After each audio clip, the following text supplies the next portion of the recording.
Yeah.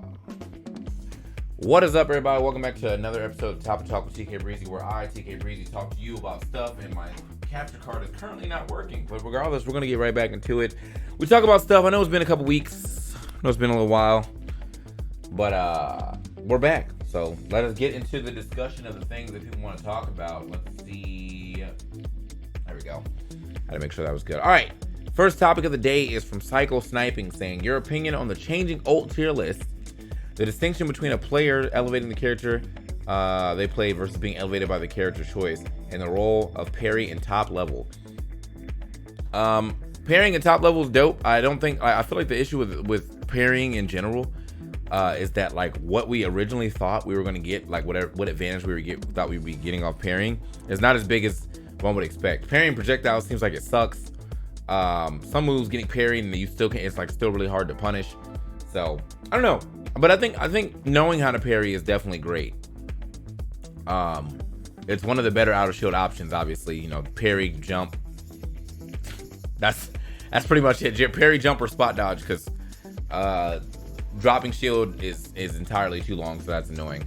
As far as Ultimate's tier list, man, I don't really have like too much of an opinion on Ultimate's tier list. I think the tier list is pretty good. I think that like the lowest tier character can still kind of fight with the highest tier character, but most of that is probably matchup unfamiliarity. But it's, I mean, that's bound to happen. You have a game of like 80 characters, right? And with having a game of like 80 characters, it's just or 80 plus characters, it's just hard to have a good ass balance, and somehow they managed to make it. So people still were like, I feel like there's still arguments of who's the best and who is the worst character in the game. So I feel like that in itself shows that the game is it's pretty well balanced. So we also have another person who asked the same question about character viability. What is designated as ultimate, top tier, high tier? If you can win a top 4 major, does that disqualify a character from being a mid tier? No. And how many characters in ultimate can win a super major? I'm not sure. I feel like a lot of them, like at least 12, at least 13. And then the Smash devs focus on mechanics over characters. You know what? For the next Smash, I'm actually super hyped for that. I think that they should do like a hard reset for like when have like 20 characters and like kind of redefine what Smash is as a platform fighter. So, because I mean, like, where do you go from Ultimate without actually putting literally everybody else back into the game? So, like, you have to pretty much do a hard reset and then hope that that shit works out. So,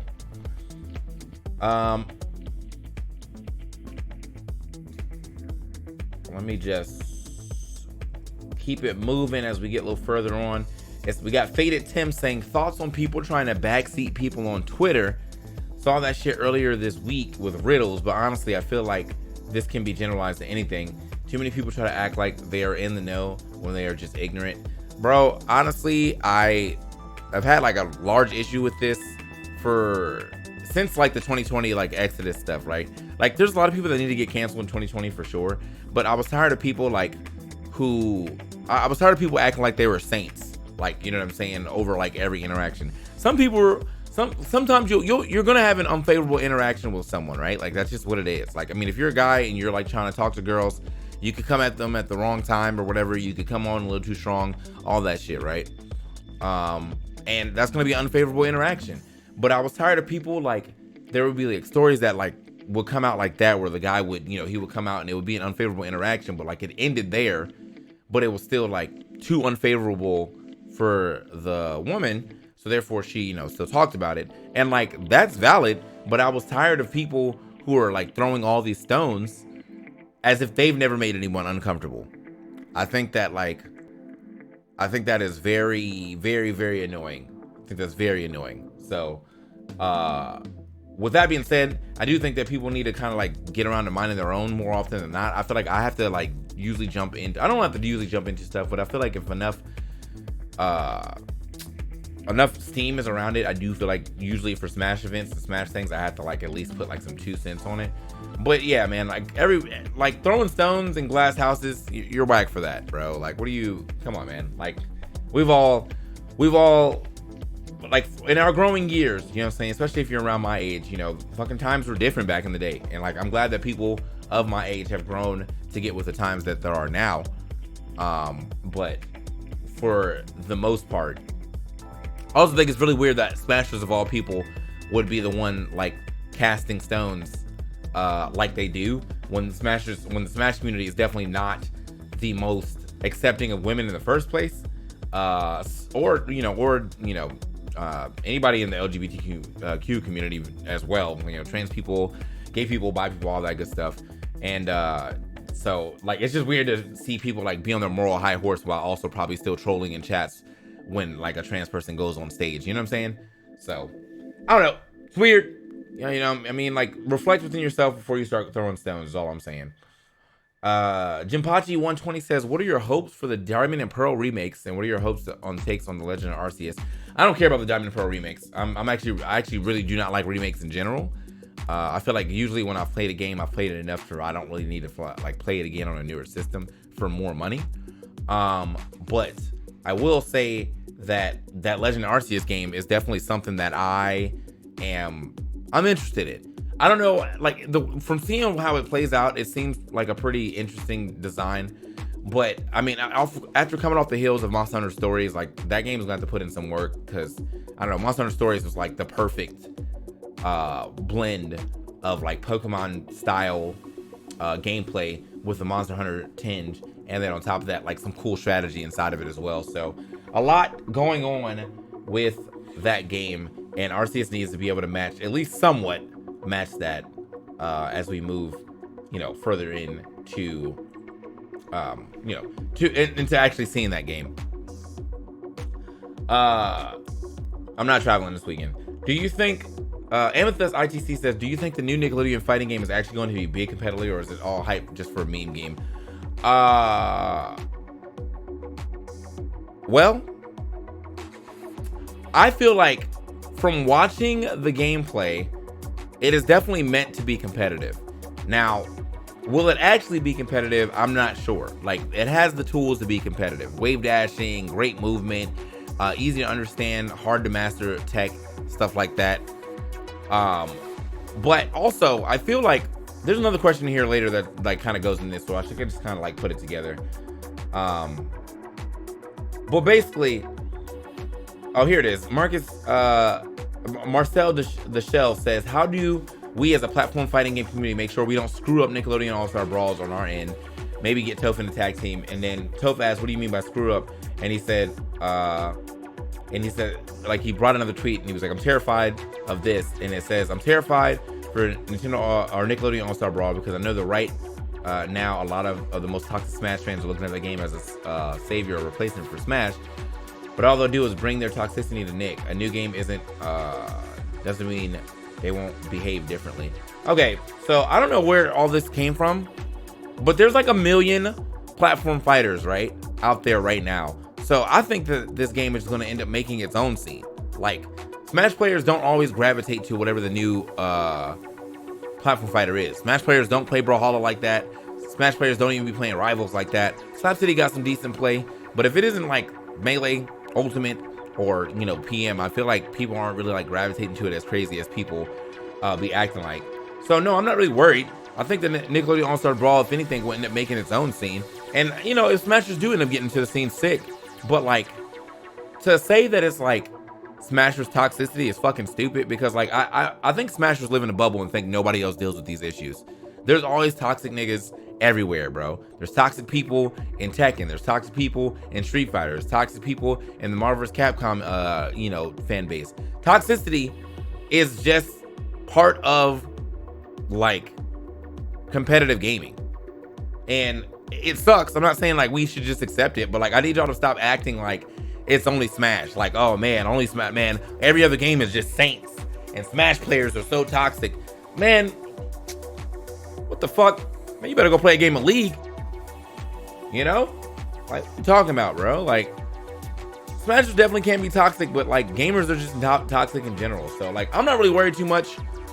I'm not really worried too much about like the community like over toxifying, I guess, Nick All-Stars Brawl, because I feel like there's going to be toxicity anyway. Like, I'm already ready for people to be yelling at any type of zoner that's successful in that game, or any top tier whores, if we end up having a character that's just way stronger than everybody else. But yeah, I just, you know, you're gonna find those issues. The only thing y'all can do is, because it's a new community, is try to stomp those issues or stifle those issues as early as possible. But I literally need people who probably aren't even going to tournaments as much to be stop talking about toxicity within Smash. Like, it's weird. It's weird to see people from the outside like saying like crazy shit like that, because I mean, you saw the whole tweet with Hugs when those two players were like talking about Mars' placing. And one of them was just like, this is just a funny image. And the other one was like, man, Mars over there talking about, you know, getting floated or you know, guaranteed registration for top players, and he gets 33rd. And then Hugs tweets it or retweets it and says, it's always amusing to see people playing or talking shit from the bench. But both the guys that he was talking about are definitely great in their regions. So it was like, all right, man, like another outside looking in for no reason, bro. Like, you can just, you know, you don't got to do that. EJ says, she gave me a tweet from Nicki Minaj. This tweet from Nicki Minaj is, my cousin in Trinidad won't get the vaccine because his friend got it and became impotent. His testicles became swollen. His friend was weeks away from getting married. Now the girl called off the wedding. So just pray on it and make sure you're comfortable with your decision.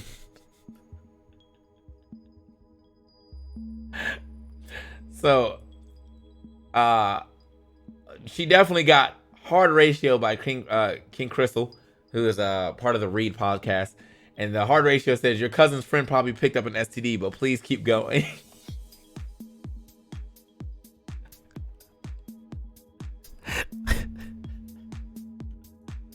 Yo, that is unfortunate, bro. That is like, it's just funny, bro. It's just funny, bro. Like, I'm for sure, like, first of all, Nicki putting all this information out is messed up, because, you know, people gonna be looking for whatever her cousin is and her friend. But that shit is funny, bro. I think it's mad funny. With that being said, though, like, yeah, I don't know. Like, I feel as though there is some merit in to like that the later half of it. Like, if you're gonna get the vaccine, make sure it's your decision, not or you know, like, because I say this thing about people who are like immunocompromised, right? Because if you get the vaccine and like it could actually kill you, then I would 100% understand like why you might be a little hesitant. But like, for those people who are just not getting the vaccine but also believing in other holistic methods of curing COVID, anybody who like won't get the vaccine but will listen to Joe Rogan with the horse dewormer and shit, or that one time that Trump was talking about the bleach, like, you're a part of the problem. You're definitely part of the problem for sure. Like, I would never be like, damn, bro, I can't believe you didn't get the vaccine, especially if you're like, you are already able, you know, sick or whatever. But if you're just willfully being ignorant, then like, yeah, I'm gonna have an issue with you, bro. Like, that's just, you know, there's all kind of, and people are always talking about stats and shit, but like, stats, like, the stats are definitely in the favor of vaccinated people. It says 97% of people in the ICU beds are unvaccinated. So yes, the vaccine may not be the end all be all catch all, but it will definitely keep you more in line of not getting it than getting it. So I don't know. It's just this vaccine like stuff. It's just so interesting to see it, like the fallout and discourse over this, and like people's fucked up backwards ass logic of, oh, like, I'm not gonna take this vaccine because it's not tested. You know, I don't know if it's gonna work, and then turn around and go do some, you know, do some wild, like, off-brand home remedy shit. Like, just, that's not tested either, bro. What are you talking about? So, just, I don't know, man. But Nicki Minaj, you shouldn't have put that out there. And the fact that she's not erasing it is insane.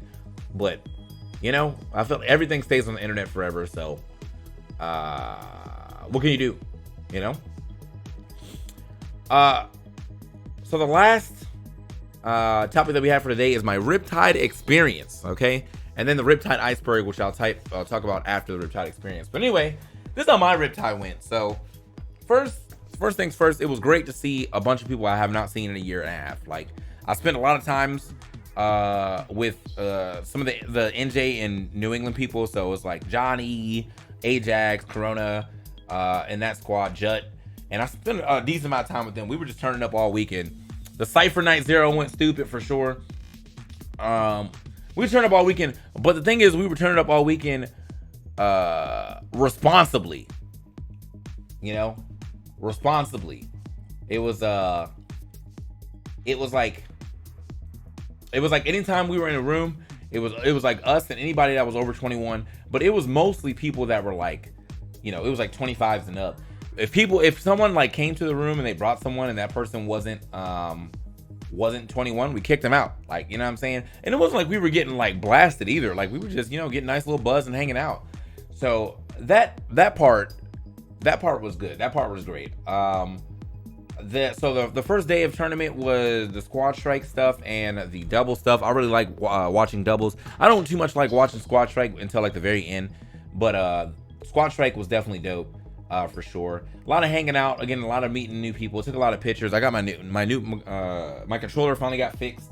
I'll show you that after the stream, and then or after this part, and then yeah. And so like as far as the tournament went, I felt safe. Everyone had, a lot of people, if not all people, had their masks on. Some people were kind of like, you know, off and on with their mask, but for the most part, people were pretty good about keeping their mask on. The action was great. The top 8 was great. The wild cards that got in, Louis Money, you know, Elegant was in there. Like, it was a good time. Like, the commentary, I know that people were probably like, I know when people saw the commentary shit, they were like, man, you know, not the blast zone, not the blast zone. And yes, of course, I would have preferred the blast zone, but HBox did his thing. You know, HBox did his thing. I don't think there was nothing bad about HBox commentary. Obviously, I think the synergy would have been a little better with me and EE and Coney, but like, I don't feel like HBox wasn't he wasn't a detriment to the commentary for sure. So, but definitely, hopefully, we get back to the norm of me, EE, and Coney. I think actually that's what's happening at Glitch. So there's that. What else? The venue in itself was pretty cool. Like, there was an outdoor. I didn't go. I didn't really go swimming because like the idea of being like in COVID area and swimming seems like not for me. But I did go hang out at the pool. And the pool area was pretty cool. They had like an outdoor bar where you could like sit on the stools underwater, but it was like an outdoor bar, hot tub type deal. And like that was dope. That was dope. So we did that, and then yeah, there was pretty much like a room-ish party like every night except for the last 2 nights. So there was like a room party Thursday, room party Friday. Saturday was starting to get shit shut down. So then we went to the bridge. Bro. So like we were at this party, right? We're at this party. It was like, you know, a bunch of smashers in like this one suite. I left to go get my speaker. I got texted, you know, about, yo, don't go back there. They're shutting shit down. So I went to the other room that we were partying in a lot. And so when I got there, that room was absolutely packed. It was like, it was spilling outside and shit. So I went outside to go see who was all there. It was like, you know, the normals, like all the commentator boys, a couple top players and Cat, you know, stuff like that. And when we were outside, there was people coming off their balcony, like, you know, could y'all shut the fuck up? Like, you know, stuff like that. You know, not really saying that, but that's basically the gist of it. So me and Shannon were sitting around, and I was like, man, I wonder if there's like a more public place we can go. And then so I started scoping out the venue in my head, and I was like, wait a minute, we could literally just go to the parking lot, right? Like, the parking lot's large and whatever. So we got everyone's attention and was like, all right, man, and to avoid us getting kicked out of this hotel, we are going to the parking lot. And we all went to the parking lot and partied there. Nothing happened. Nobody got any noise complaints. No one got belligerently drunk or anything like that. It was just vibes. That shit was nice, man.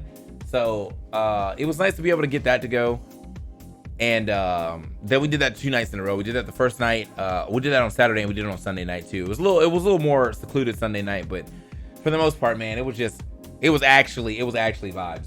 So, you know, saved the day, saved a bunch of rooms. Hopefully, we'll be able to, like, we'll probably start doing that more often. I mean, if Xanadu has a large ass parking lot too, why not? You know, like just go to the grassy area in the parking lot and vibe out. So, So yeah, so like overall the experience was great. I did not feel as though I was ever in danger of getting like COVID like immediately. I didn't walk anywhere and was like, oh, this looks like the COVID room or anything like that. Staff food was great, commentary was great, and I just, I think the only thing that I'm like not used to right now with tournaments is that tournament vibe and aspect, because like, I've been at home like hanging out by myself or like in this room or like with like select few people, and then I go from that for a whole year and a half to going to like 3 tournaments in a row. So like I'm a little tired, or not a little tired, I'm a little like, my social meter gets drained a lot faster for sure, but that's just something I have to get used to. So like, I got this next weekend off, but then I'm going to Glitch, and then whatever the thing, and then Low Tide City, so that's 2 back-to-back tournaments again. But yeah, I just like, I gotta get used to I gotta get used to being in the light again, I guess. I took a lot of pictures and talked to a lot of people though. That was cool. I didn't get to play as many friendlies as I wanted, so yeah, we'll see. All right, so with that being said, we will get into the last topic, and it's the Iceberg. And I'm not that deep into it. Like there's some shit in this Iceberg that I did not know happened. so let me go get that real quick. Because the Iceberg is actually hilarious. I gotta show y'all the image and everything, man. I was not expecting to see that on the post, but all right, here we go. Yeah, where we at? Best one, no. My Riptide Experience top. All right, the Riptide Iceberg. Here we go. What the? There we go.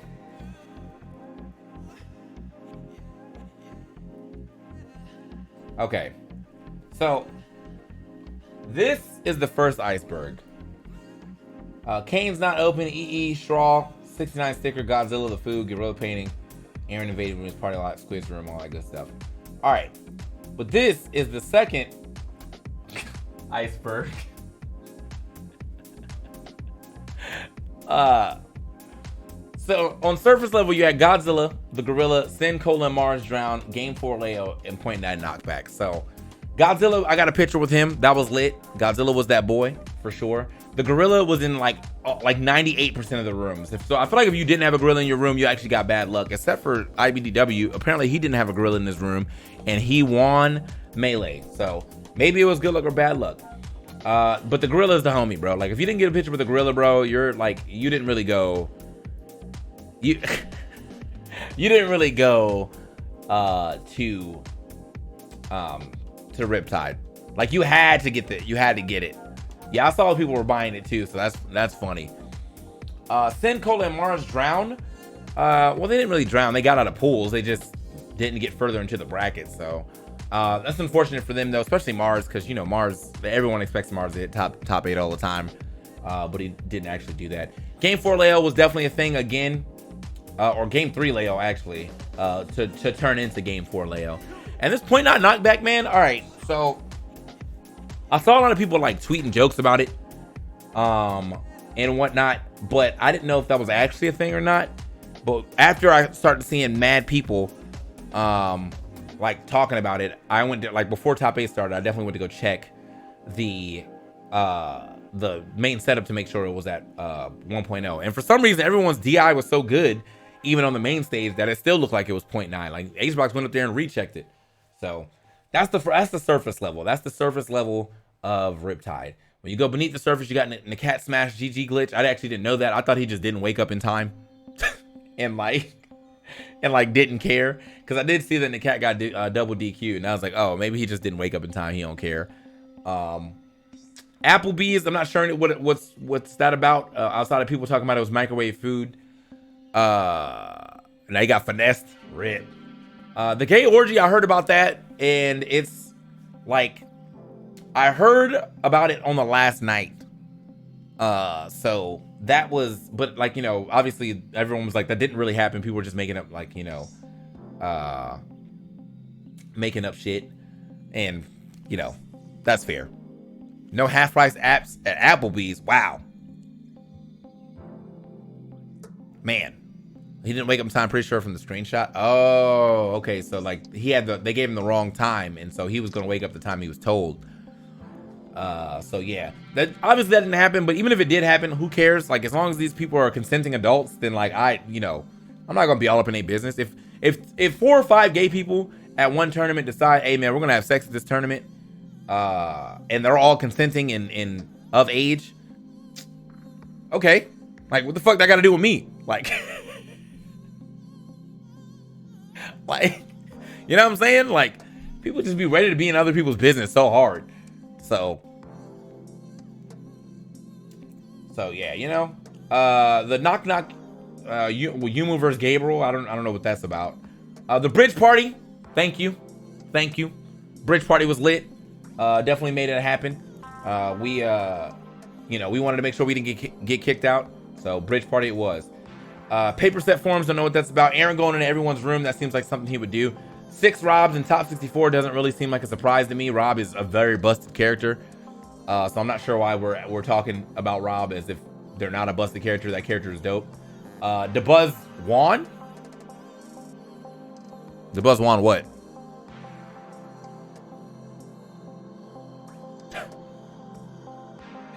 DeBuzz Juan what? Our hearts? Oh yeah, the fuck up on the graphic. Right. I forgot. Yeah, the fuck up on the graphic. Which honestly, it's not that big of a deal, but people were definitely making a big deal about it. Like, I mean, this person was doing that shit for free and in the back of the venue, like on a time crunch. So I also saw that that tweet from the European guy that was like European or French top 8s or whatever the fuck graphics in American top 8s graphics, and it was like that top 8 graphic they had like 3 or 4 days to make that, while the person who made our top 8 graphic did it on the fly. And I was like, all right, bro, like, why are you being a head ass? And he was like, oh, this was what I meant to be was like, we're just making fun of US. I was like, no, you're making fun of one person. One person made this graphic. You're not making fun of the US. You're making fun of one person. Like, you're a fucking asshole for that. The paper set at every setup was paper slips to fill out name, character, and stages picked. Oh, man, anybody doing that shit? All right, bottom of the iceberg, the sticker guy. The 69 stickers, definitely got one of those in my phone case now, actually. So yeah, thanks, brother. EE and TK got goblined. We did get goblined. Tiger Boy hit me with the, hey man, I got, like, we're outside, and first of all, y'all know I'm actually really tired of talking about commentary advice. Like, leave me alone. Like, if I'm vibing, I need you to leave me alone about commentary, because, like, that's not the time to talk to me about that shit. I want to just hang out with my friends, right? But Tiger Boy walked up to me. He was like, yo, can I get some commentary advice? And I was like, all right, man. So he was like, so I was watching a set earlier today. And like, I was just wondering how to commentate it, man. It was that Roy, what's his name? That Roy. And I was like, oh, Goblin. And then he said, gobbling these nuts up in your mouth or some shit like that. So I got.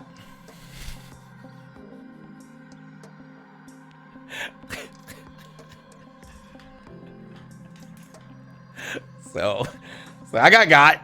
I don't know when he got EE, but he definitely got me on that one for sure.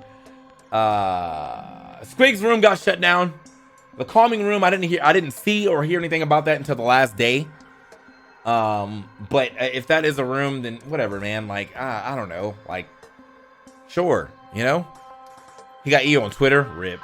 Sure, Who cares? Like, the calming room is apparently like where top players go to de-stress after like getting their ass kicked. Like, and I don't really understand like why people are so upset about this, because honestly, everyone has a calming room if you just go back to your room. You know what I mean? Like, the calming room is just a room that's closer to the venue than having to walk all the way back to your room. Your calming room, if without a calming room, is going back to your room. Like, or just go somewhere where other people are not. Like, if I lose a set and like I need time to like decompress, I'll just go outside. Like, like the weather was nice out there. Like, why not? So I'm not like, people just, there's something about the top player privilege shit that people hate. And like, anytime top players get something that normal people do not, then it's an issue. But the reason why you don't give normal people that shit is because normal people will not calm. Like if Mars is in the calming room trying to de-stress because he lost the match, and then there's, you know, Jimmy John 120 going 0-2 sitting in the calming room in himself, his dumb ass gonna ask for a picture. And like right at that time, it's not time to ask about pictures. Like that's just not it. Like we don't do that. So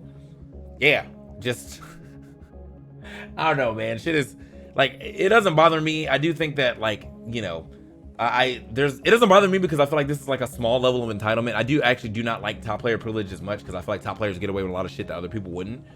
But this common room shit is not something that, like, that should be a talking point. White Nova versus Boost, $100 money match, 1st to 10. I watched the first match of that and then came back later and found out one of them got 10-1'd. So when it's like that, you kind of want to ask why you even money matched. You know what I'm saying? Like that's just you really only wasted $100. Like that's like if it was like 10-4 or like 10-6 or something. Yeah, okay. But that's a $100 money match to win one game is that's rough. The Justin Wharton poster hunt. I did see him outside at the end of the event, and like mad people were gathered around trying to get the last of his posters, so that was cool. The foot tickler, I didn't hear anything about this, and I'm actually glad I did not, because like that seems like a guy who needs to be kicked out of fucking venue. Like that's just fucking weird. Like hello, like that's weird. I don't know about that.